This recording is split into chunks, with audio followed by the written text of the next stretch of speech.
try and quote what he said so that we can have a better perspective of what the president meant.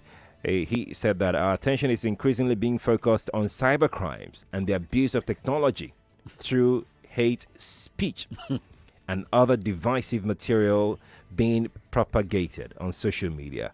Whilst we uphold the constitutional rights of our people to freedom of expression and association, where the purported exercise of these rights infringes on the rights of other citizens or threatens to undermine our national security, we will take firm and decisive action. How can you interpret that? The problem in the cyberspace is not peculiar to Nigeria.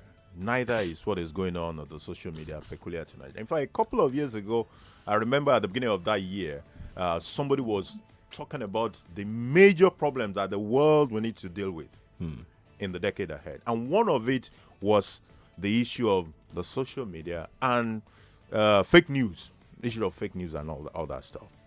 Now, here in Nigeria, because we are just a microcosm of the entire world in itself, whatever is going on there will also happen here. Absolutely. The question we must continue to ask ourselves is, how are other nations, especially the one we like to look forward to, how are they dealing with this matter? Which ones do we like to look forward to? For if we're talking of technology, for example, it would be nice to look at America. I like that you took us there. Yeah. So yesterday I looked at a series of tweets by President Donald Trump when he asked that he wanted to have a face-to-face. He said it would be nice for him to know the whistleblower, Yeah. which the president also mentioned, the whistleblower policy that worked for us. Oh my days. I looked through the comments and I thought, if this was Nigeria, if you tweeted like this, the comments were brash, very unnice, practically speaking to the president in clear terms exactly how they felt.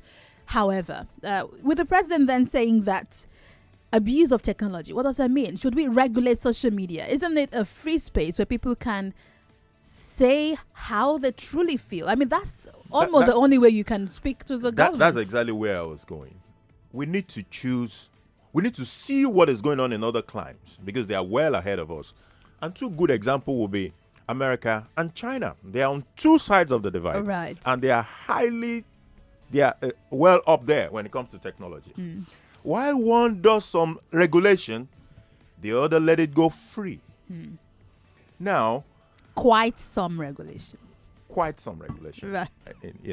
So, us as Nigeria, if we are a democratic society, if we're trying to model our society not after China. China isn't a democracy. Yeah, but after the United States, then we should be looking at what they're doing and how they're doing it and how we can adapt that a little bit to our society and run with it.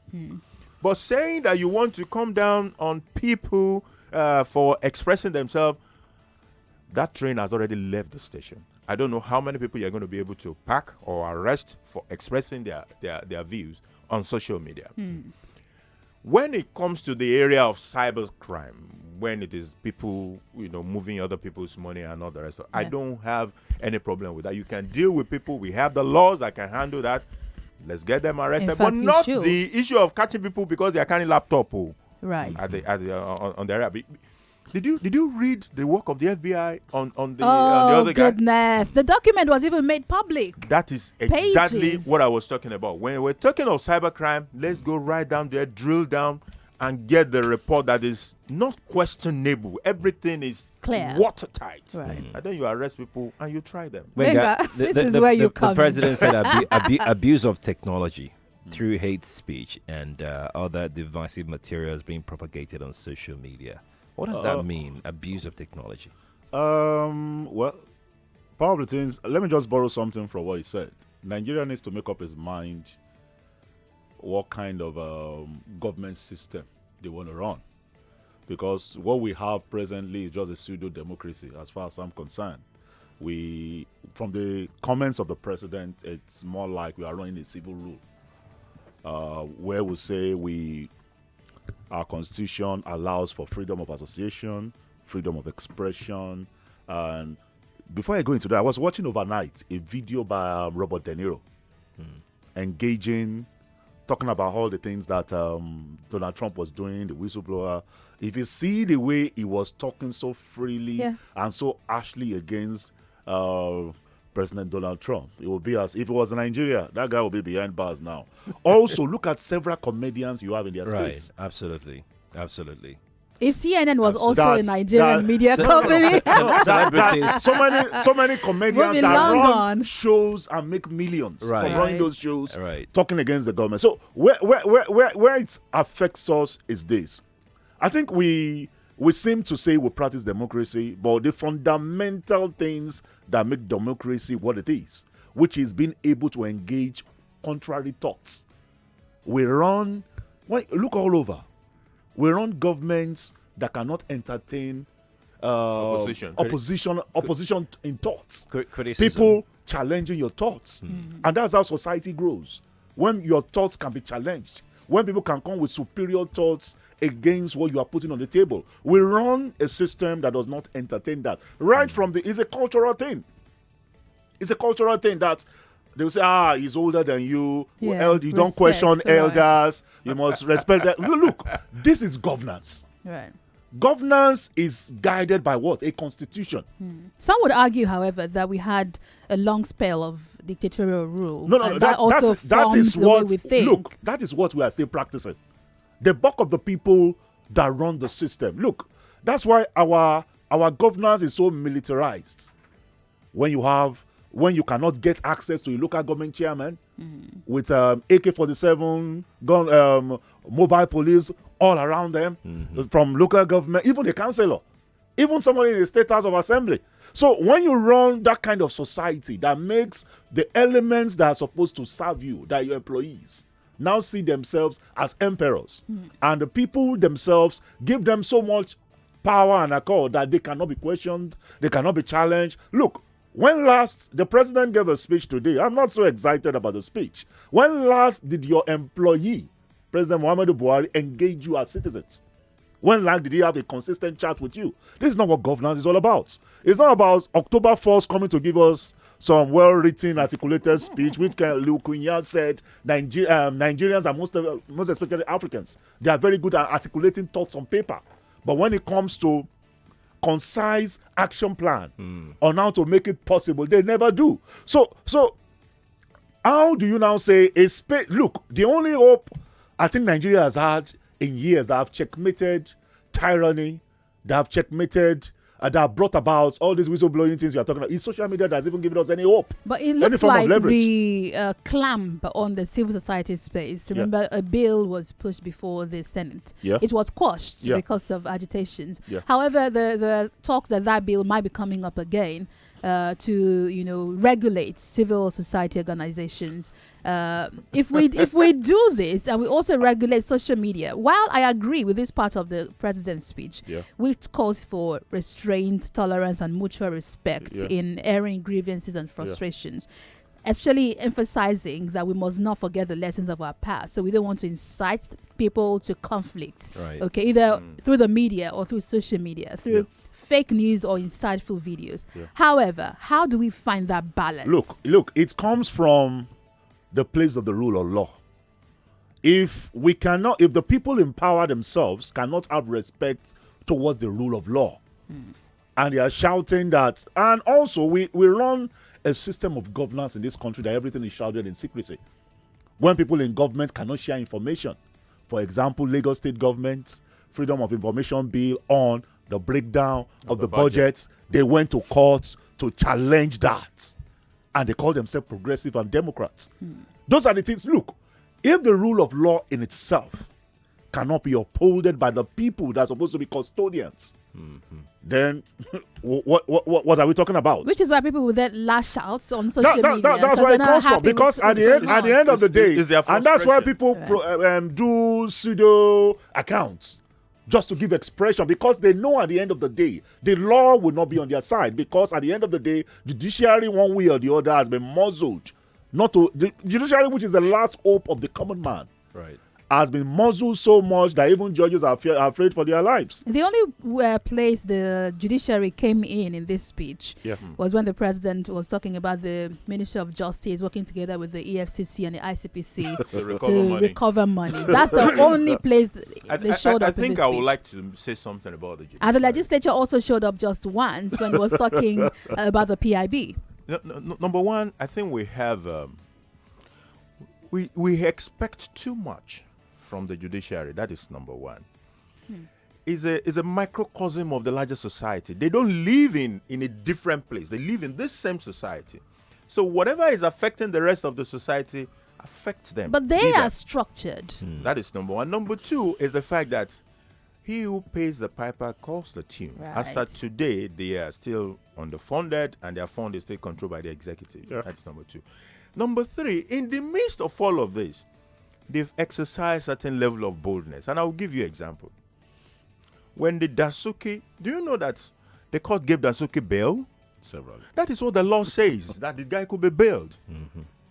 Do you know they did the same for El Zakzaki, in spite of the fact that they were conscious that the president was sitting on the other side of that bill. In fact, also awarding compensation to El Zaki. You know? That the government should pay him millions. Justice Taiwo did the same thing with Shawore a few days ago. Looking at the law gives him that latitude as a trial judge to decide whether someone is entitled to a bail or not. And he exercised that thing. But Shawara is still under DSS custody. Yeah. So the muzzling from the executive is a major issue that is militating against an otherwise, or what could have been a vibrant judiciary. The presidency could argue that they don't have hands. No, can I just add something to what it said? Yes, please. The greatest challenge we have is not having fully autonomous institutions like the DSS, like the AFCC, ICPC, which one? INEC. When you look at all the institutions, for example, the AGF, Attorney General of the Federation, for example, we have not been able to separate that from the Minister of Justice. Where the Accountant General... I thought we were going to do that this year. No. When the Accountant General of the Federation speaks in the interest of a political party or the president, and the Accountant General is supposed to speak neutral and be the one upholding the Constitution in the interest of the people. So when you have that joined together, all the institutions are supposed to create stabilizing force. Even the police, they are funded. Even the CBN. The CBN, all of them are being controlled by the executive. That's why the presidency said, sometimes the presidency gives instruction to the CBN and you're wondering, hello, what's going on here? And let me just remind you about the equivalent of the CBN governor in America. As tough as Trump is, when he says do this, in fact, Trump was frustrated. He had to go to his Twitter. Because the guy is saying, look, I'm an expert in what I do. You don't tell me what to do this is where I am going. This is it. You need to cut the rate. That is exactly what I'm talking about. Right. The constitution of that country has been able to create a stabilizing force where all those institutions that are supposed to be checkmates have been fully separated from the control of the executive. And for example, Metropolitan Police in the United Kingdom, their funding does not come directly from appropriation through the budget. There is a way it's structured that no matter who you are, they can pick you up. But we don't have that. It's the body language of the president that determines what happens, because your funding comes from the executive. The judiciary is very important and very vital. And it's being said as to who is actually, the senior. Wemimo usually use the sibling. Looks like first son, second. Father, son, and it seems like the executive holds all the powers here. That's a constitutional issue to a large extent. Well, one of the things, the Constitution is clear enough that every arm of government is independent. But at the end of the day, the institutions that make all these things work are still controlled by the executive. Right. Funding, for example. How have we allowed this to happen? If the Constitution says this is what should happen, and we're doing another thing, are we not going against the same Constitution? You know what I would say to that? The Constitution conflicts itself. There are certain interests in this country, and those interests are permanent, and they drive a lot of things. Anything that would jeopardize those interests They will sponsor anything to go against it. Look, the issue of autonomy. Who makes law? It's not the executive, Right. So how come the people who are supposed to make law have not been able to make a law to say, look, the money for the judiciary should go straight from the consolidated well, they are all on the same. Are we saying the executive also controls the legislature? No, Right. the legislature at the end of the day, the legislature we have had, let's give example of the present one. I don't think these ones even know what their role or function is because they are in the bed with the executive already. They are a lame duck. They are a sitting duck. Every comment or everything that has come from them is as if they were signed off in a transfer market of football by the executive. Someone accused the Senate president before the cabinet was formed of serving as a minister of information because he was practically speaking on behalf of the president before he cautioned himself and realized. For example, look at Bajabi Amila that was saying, "I will report the chief. I'll report you to the president." To the president. Come on, you don't even understand the powers and control that you have. Right. So the last hope which can help bring about this stability, drive this autonomy that we're talking about, which is supposed to be the legislative right here, I don't think we're going to see that happen in the next 4 years. I don't think we're going to see that happen. Just to add to that, it looks very impossible, like Benga just said, because, I mean, you could literally hear the CJN the other day begging for financial autonomy, Gbolahan. Right. I mean, what does that signify? If to you, you? if you can remember, I throw in a jibe? Let me throw in a jibe. I told you that day when he was threatening the zero tolerance to disobedience of court orders. I told you it was around the corner. Yes. Here it is. The test He came. hasn't said anything. The test came. The following week, the test came. He hasn't said anything. Because he was handpicked by them. But he spoke quite firmly. Nigerian, You see, actually, even if he's doing something, it will not be on the pages of newspaper. I hope you know. Why not? It will engage. That's what he will have done. I'm not saying he's doing anything. Don't get me wrong. What he will have done is he will have engaged the president and said, look, this is what is happening. This, my trial judge, is correct. That is the position of the law. And the DSS is not letting go. Who does the DSS report to? The president.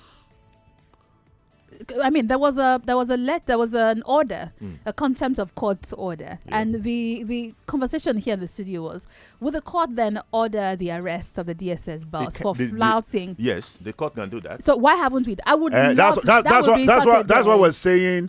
The institutions still under the control of the executive, institutions that are supposed to be stabilizing force for the democracy, are now being controlled by the same was instrument. A big challenge. You know, the trial judge.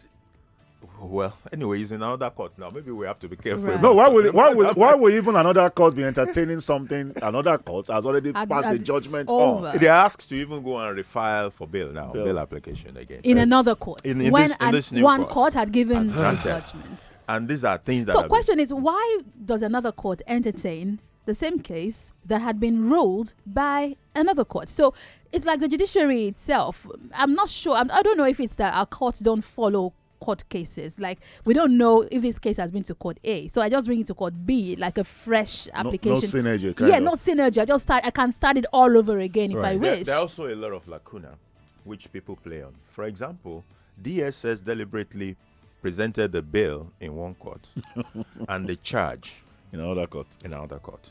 So it was in the course Don't put of all the your charge. eggs in one basket, Now, they say.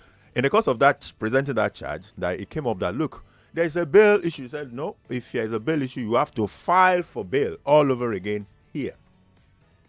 That brings to bear the issue of the synergy that we're talking about. The synergy. Right. So a previous court has ruled on that same bill, and you are not a court of senior jurisdiction No, you're or not. whatever. You are asking for them to go and file for the same bail process. So on a case that had been ruled on. It's the structure of the judiciary itself. Is that a problem just with the structure? Here I'm Right. thinking that we've not employed technology, because usually you should be able to do a quick search. Do we need technology to know that there was a bail case? Well, really, I agree all with the that. cases. This is a prominent case, but you might not know the smaller cases. But if you do a quick search on your system, if there's a database, you should find it. Our courts are not even fully automated. The number of cases a judge has to sit on daily, you don't want to imagine. Some of them don't even have analysts or anything that work with them. Right. They have to sit on it by themselves. It's not driven by technology. Right. They don't have a team of resource people that work with them. So, because I read a report one time about the conditions where judges work with. There are no analysts, there are no resource people. That's pretty stressful for them. Some of them even still write in shorthand. Yeah, so you cannot, when you don't even have access to what has gone on in a particular court, you are basing your judgment on what is available to right you, now, not what is in the media. Right. Bottom line, it's overwhelming for them. Bottom line, administration of criminal justice system is still very faulty in Nigeria. Not just criminal justice. The justice system. Because most of the things are doing are more from the colonial days, and we have refused to amend our appeal. That's why I said most of the guys in the National Assembly, we're just paying them just to largesse, because those are the issues these guys. You know how many amendments America has done to their constitution? Several. It's not as if they have overhauled all, but they have picked several elements that are conflicting with the realities of the day. Some would argue, however, that America is over 200 Thank you years. for. Okay, Let's go to Rwanda. Rwanda. There was a news in an item in the media just a few days ago that most of their colonial laws, Rwanda is already amending them. Thank you for taking us there, because it's very important for us to look at amending our constitution. A lot have been said about, how really flawed our constitution is. But like Benga said, are these lawmakers doing what they're supposed to be doing? Are we blind to these faults in our constitution? Are they blind to the issues with our judges? We actually have shortage of judges. I hope we all know that. Yeah. Let me even complicate that shortage. For the past 6 months, judges, especially of the appeal court, have been busy with election tribunals. Right. Mm-hmm. While they are on election tribunals, what do you think has been happening for the past 6 months for the cases that are at their two desk? cases. So when all these tribunal issues are now over, I think we are exiting most of them now. That's when they will be going back. Before they left for 6 months, there was a pile. Within the 6 months, there are additional piles. Right. And more are joining by the day. They were making a case for recruitment in one event yesterday. I can't remember what event. Because the truth is, if justice is delayed, I think it's like justice. For me, I think the politicians have destroyed the judicial system.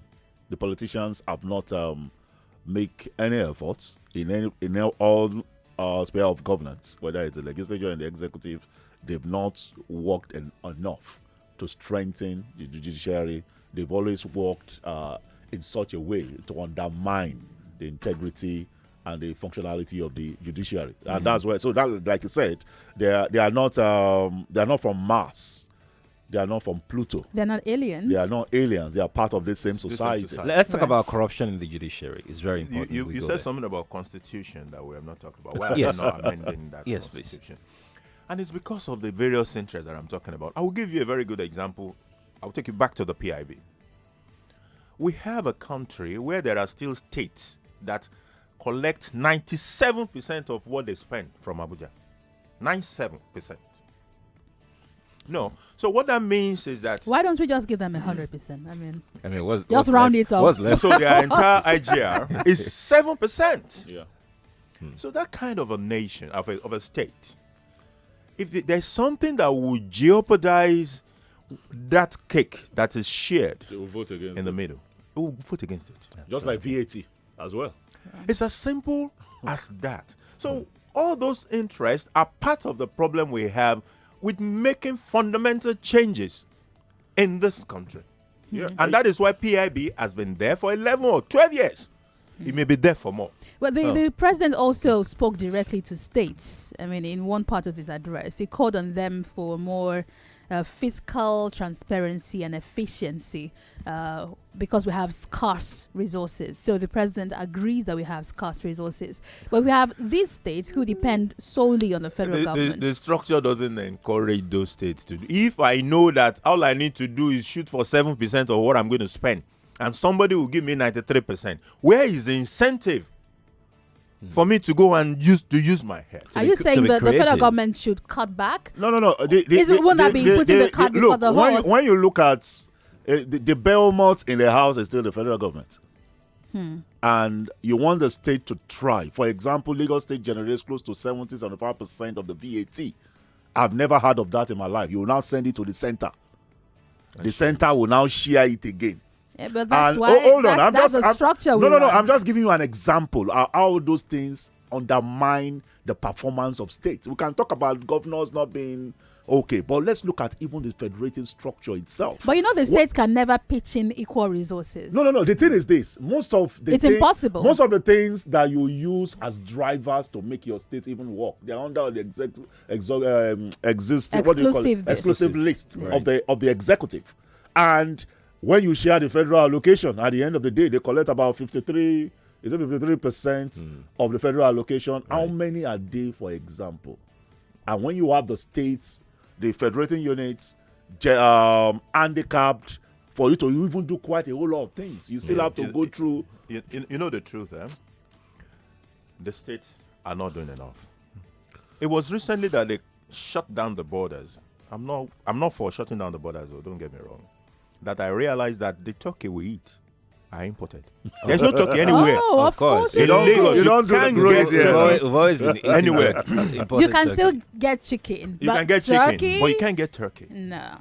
Why? Maybe towards Christmas, you Why can find a is handful. there no state that is thinking about a market of 200 million people? How do they get turkey to eat? Nobody is looking there. Can go cap in and collect money at the end of the month. It is unbelievable. Again, let's look at the situation that these states are in, like Benga mentioned earlier. When you talk about sharing federal allocation every month, the federal government takes practically like chunk of it. And when you go to state, they will tell you there's actually nothing left. The little that comes down to them, they used to pay salary and do a few projects here and there. So the question is, should we revisit the sharing formula? What I think we need to do is and actually do more in the direction of restructuring. Yeah. We need to be able to take governance closer to the people. Have you asked yourself what the local governments are doing? What are they doing? I saw a road in the news yesterday. It was somewhere in Cross River. If they tell you it's a road to hell, you will not doubt it. Not even argue it. And I'm asking myself, sitting down there in Abuja, can Fashola, how many of this kind of roads will be in the purview of Fashola? That's why I have a limitation. That's why I have a challenge on the issue of roads. Must the federal government, with this exhaustive list, control the bulk of the roads when you don't even have the funds? For example, some governor says, there was a banter between Fashola during the week, and the governor said, if you fix it, I'm not going to pay you guys, blah, blah, blah. For example, look at what Amode did with the Lagos Airport Road. There was a tussle between them before the vice president was acting president, came in then, waded in and allowed, because the state said we have the resource to fix it. And now look at the road. Look at what has become of the road. However, many Lagosians have argued that money should have been used in fixing internal roads, because most of the roads in Lagos are bad. Why fix the federal road that you would not get the money back in time or ever? No, they will get. The federal government used to pay them back. But it might but take the a federal while. government is hesitating this. You know why? In the last few years, the bills that were coming from the states were horrendous. I think Fashola said about 1 trillion. So you have situations highly inflated bills. Why is it inflated? So I'm wondering, if the state wants to fix the road, they must have taken the breakdown to the federal government. The federal government should have a costing mechanism for what kind of road do you want to build? How much should it cost? If the state then comes with double that price, they should have In fact, they should have the information of that said road already. How come they should didn't have everything know that about was that inflated? road already? It is at the point of presentation. You have to go and get an architect certificate. So the federal government people will also go to that place to say, okay, this is the project is completed. So the architect will value it. After completion? Yes. So at whatever stage they are presenting for payment. Shouldn't that be before? Shouldn't you value it before? If we're talking about you can't value a road before it is No, here is the thing. If I want to build a house, I could say how much would it cost. I should have an estimate. A projection. If we're talking about federal roads, the federal government should have the value of those roads. What it will cost to fix those roads. There is no doubt about that. Preparing so what are you doing? Cost information you're talking about is part of the money. It's part of the cost. So let them have it. It is the let the federal government have that an will idea. Prepare it. It's part of the cost. It's part of, and sometimes when you talk of those drawings, the cost is huge. So they will is a set that will prepare the cost and will fix the road. Periodically, they will call in the architect to come and certify and value what has been done and present a certificate for payment. But what the government is saying is that those certificates are being overly inflated. And whose fault is that? Why didn't they know? There are issues. You know our people. There are all sort of things that could be happening in that mix. Indeed. But federal government is just saying, I don't want to have to. I think part of another It challenge will be a major problem because how many roads will the federal government be able to fix? I think part of the major challenge when you talk about the infrastructural deficit is that, let's just admit, Nigeria is bankrupt. We're broke. Oh, we are There's broke. no I money think we can anywhere. all So agree. we have not. But the thing We're is, still paying our most loans, of so we're not most of but we're these broke. most We of are these state governors have not been able to exploit the area of private-public partnership. Oh, that And was which somewhere I in the believe, speech too. which Yes. Let me just read that part. Yeah. The president in his speech said, to maximize impact, we shall continue to increasingly welcome and encourage private capital for infrastructural development through public-private partnerships. Now, through the Road Infrastructure Tax Credit Scheme, which I initiated in January this year, we are giving incentives to private sector inflow of over 205 billion naira in 19 Nigerian roads and bridges of 794.4 kilometers across 11 states. But you know of what? the You know one of the Federation. challenges I have with that, the transparency, being able to know the kind of tax exceptions you give to these people. Transparency is key for me. The companies we are talking about, who are they? What are their turnover? Can we see their books? What tax? How much tax have they paid in the past years?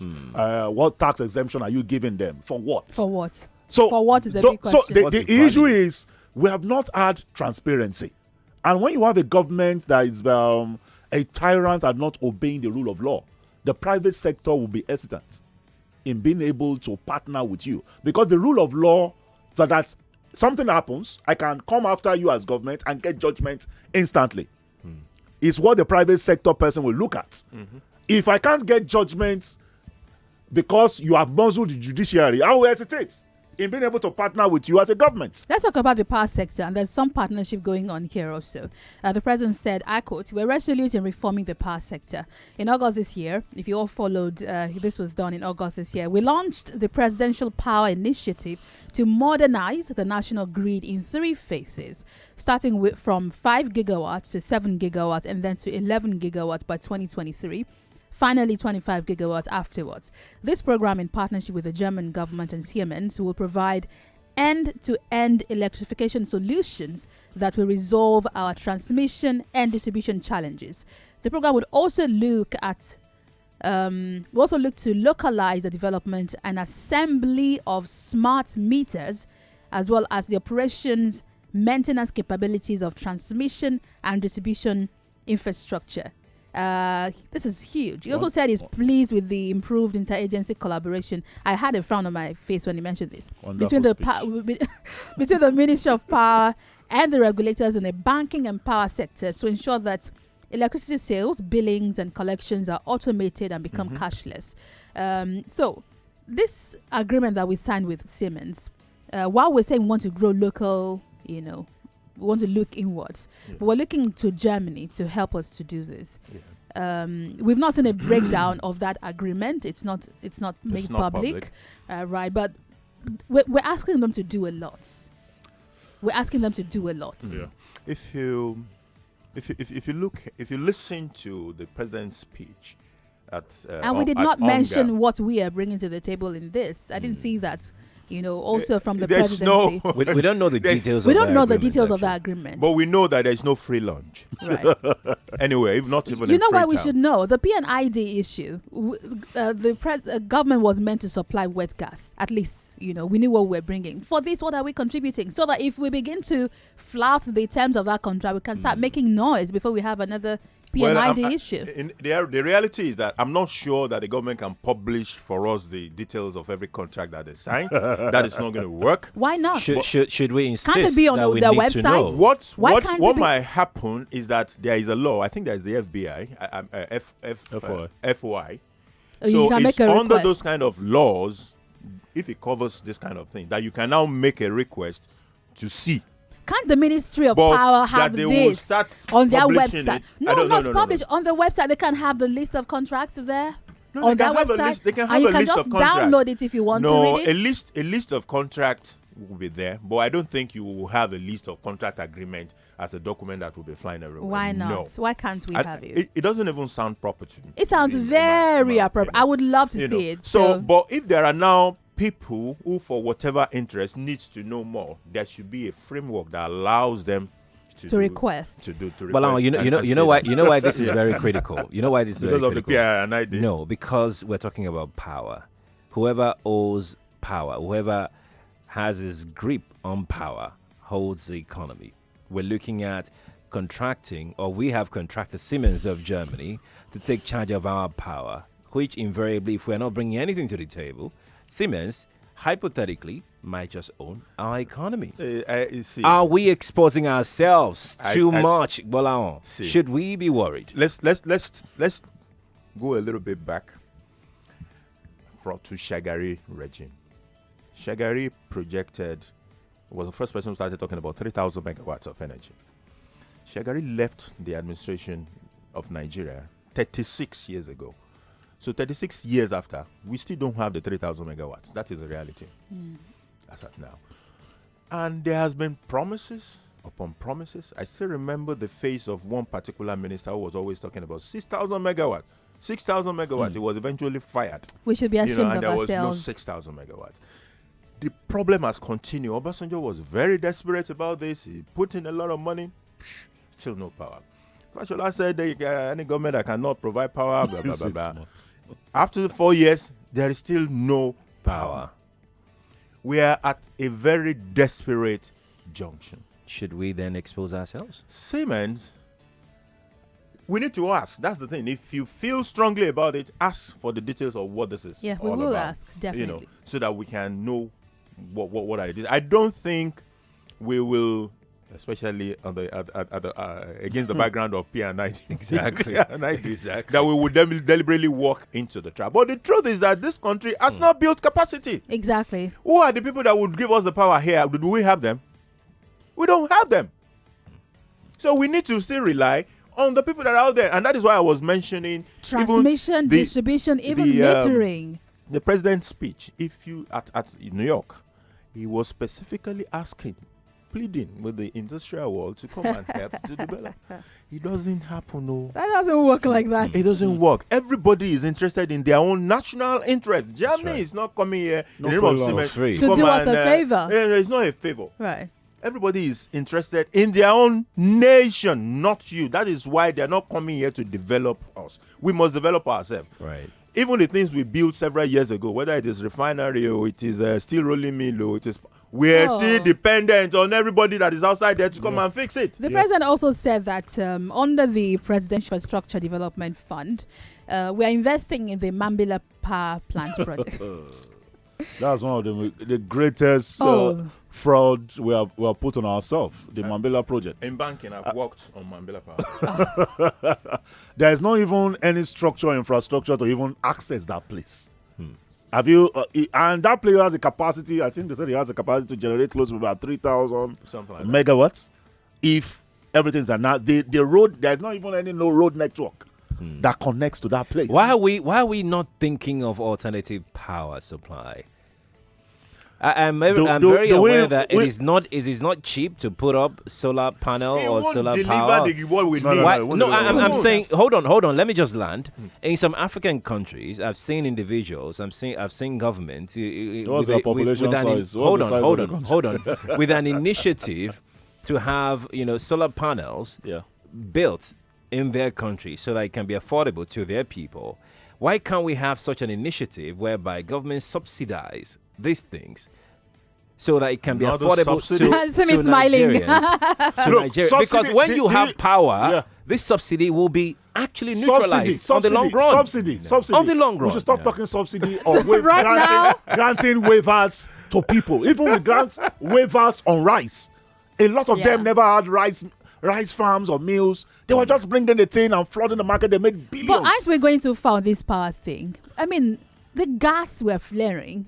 No, the thing is, the power sector. Everything we need to have the power, we have it. We have Mambila, we have gas. But we don't have the funding. We don't have the infrastructure. We don't even have the funding.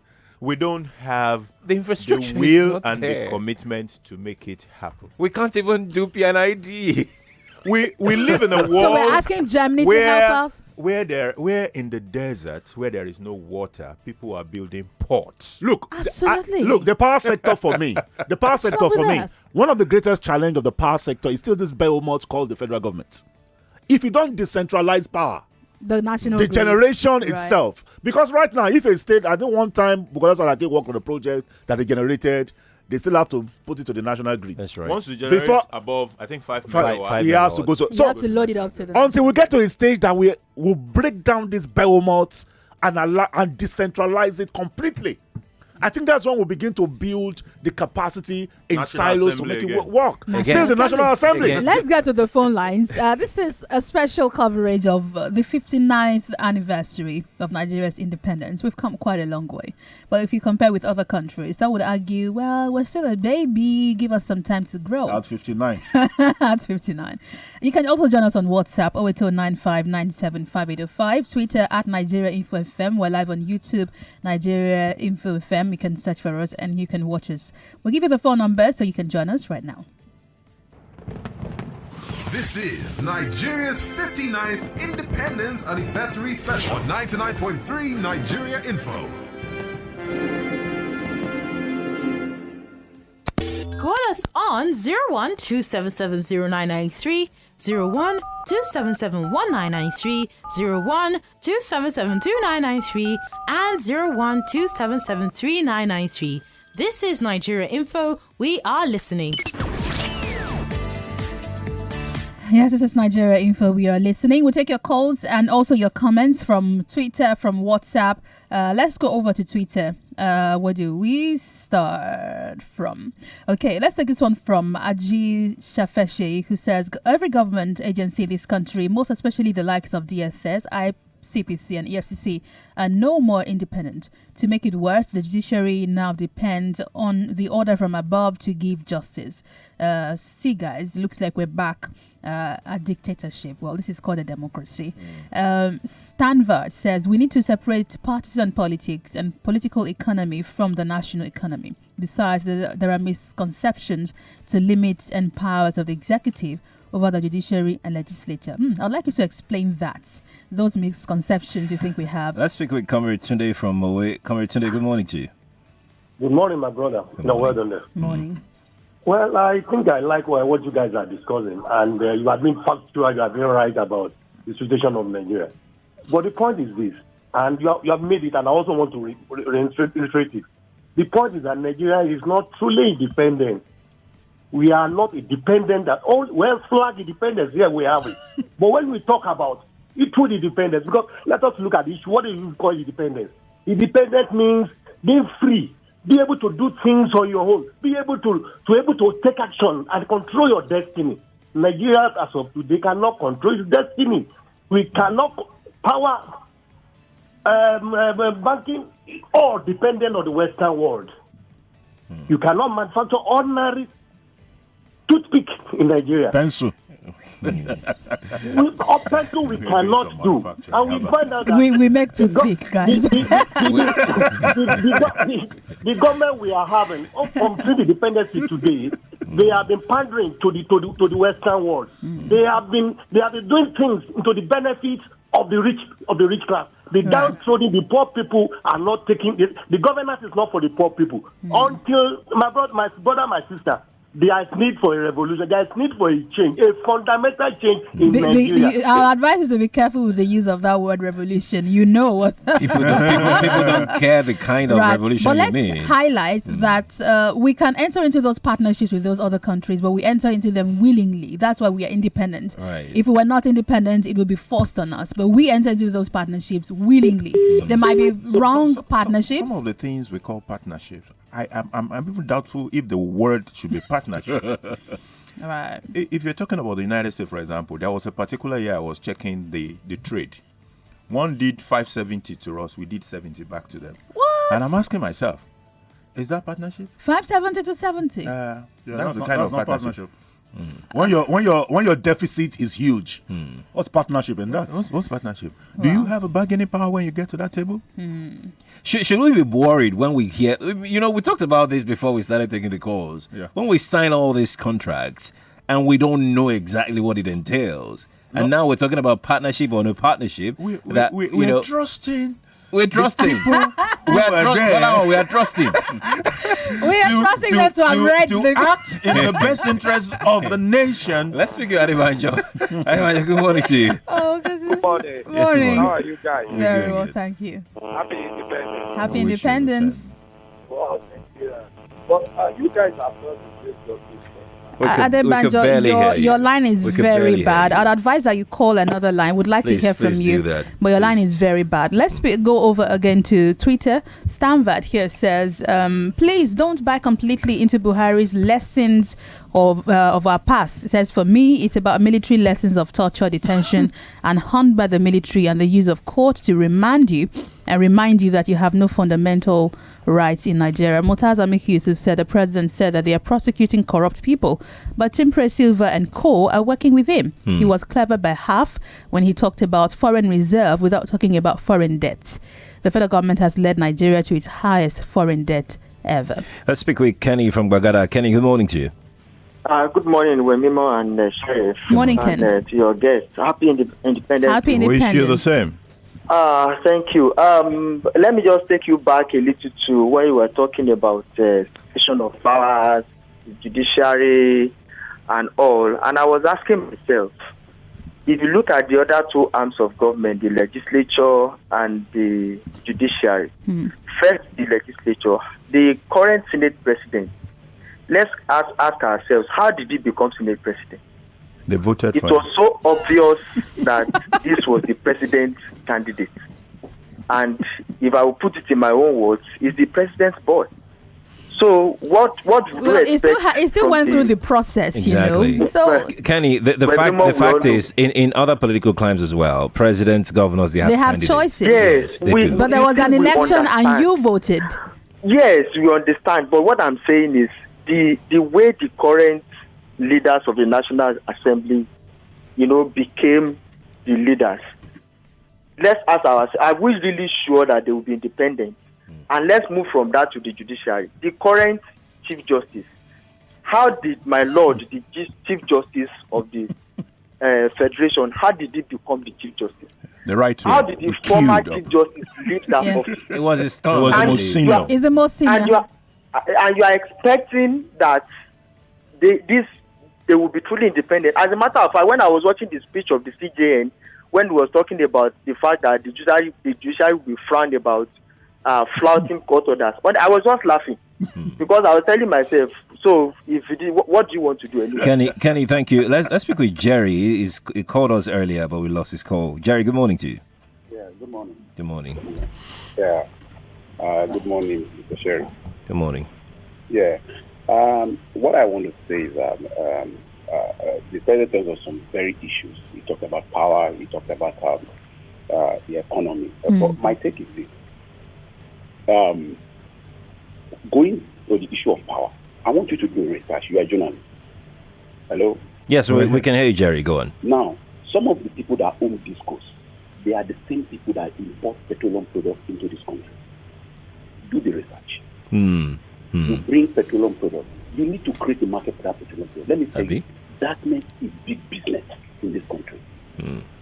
It will take a lot of political will for us to get it. And the president knows this. On the issue of restructuring our political problem, you cannot exonerate the military. The military has been our problem. And the president can never or cannot exonerate himself because he was part of the problem of the system. But the military rule ended 20 years ago. Yes. Do we still hold that as an excuse? Yeah, of course. The current president, was a military man. The first But he was elected democratically this time. Exactly. Now let me ask you, are talking about fresh freedom. Who promulgated the reform? He was the one. Wow. We look at the way Shuwore, Ezazaki, and Dasuki are being held. Right. Oh, okay. Thank you very much for your comment. Thank you so kindly. On YouTube, we also have a comment from Martin Anokam, who says, "Good morning to you all. My only wish today is that God bless Nigeria." You made it simple. Right, thank you. On Twitter, back on Twitter, we have a comment from Yan Arewa, who says, "We have wasted our moments as a nation. It's a pity that during the oil boom, we didn't use the revenue realized from it. At that point in time, the Asian tigers were transforming while we were deforming." Garfa Adepoji says, "Good morning. Architects don't design roads. Design and construction are jobs of civil engineering. Engineers. Yeah, okay. Yeah, thanks. But they were talking about looking at for the roads. It says it's the civil engineers. Yeah, right. Thanks for pointing that out. Remember, guys, that we will be back at 10 o'clock, 10 to 11 a.m. Tunji Andrews will be here just at 9 to look. Of course, he will have a lot to say about this speech, focusing on the economy. But when we come back at 10 to 11, we'll be opening the mics, and it's all for you. So all of you who want to call us now, we see the phone lines buzzing. You can join us at 10 to 11. It will be open mic. Right. The mic will be all yours.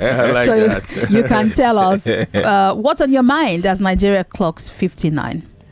I'm glad that we're 59. On the other hand, I'm sad that we're 59 and we're just still like this. We have a lot of potentials that can be maximized, but unity is also very crucial. Benga Honitilo has joined us on the show since 8 o'clock. Thank you so much for joining us. For having me. And also Gbolahan Olojede has been here since, we listened to that speech together. Here, since 7 a.m. Thank you. It's good to be here. Nigeria, the news comes up at 9, and then after that, we will be back. Tunji Andrews will be here with Money, Business and Economy. And still on the Independence. Still on the Independence. So the Money, Business Economy show is specially for the Independence anniversary. So you should stay tuned and know about the economy more, how we fared economically. He'll break it all down. That's what we're doing for 1 hour. At 10 o'clock, open mic. So get ready. WhatsApp 08095975805. We're sorry we can't read your messages right now. But at 10 o'clock, we'll read all of them and also take all of your calls. So thank you for joining this special coverage of the 59th birthday of Nigeria. Happy birthday, Nigeria, and happy Independence Day, Nigerians. I'm Wemimo Adewuni. And I'm Sheriff Quadry. The 59th Independence Anniversary Special.